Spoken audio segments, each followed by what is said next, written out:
चौथे अध्याय के 34वें श्लोक में कहा कि उस तत्व ज्ञान को तू तत्वदर्शी संतों के पास जाकर समझ। उनको दंडवत प्रणाम करने से, कपट छोड़कर नम्रतापूर्वक सरलतापूर्वक प्रश्न करने से वे तत्वदर्शी संत तुझे उस तत्व ज्ञान का उपदेश करेंगे।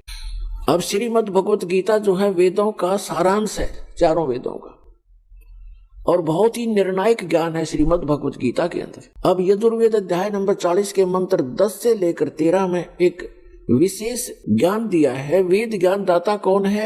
यही जो गीता ज्ञान दाता है।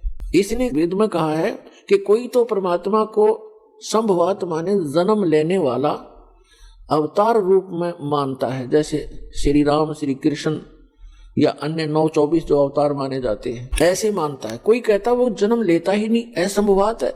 इसकी जानकारी तत्वदर्शी संत देते हैं, उनसे सुनो।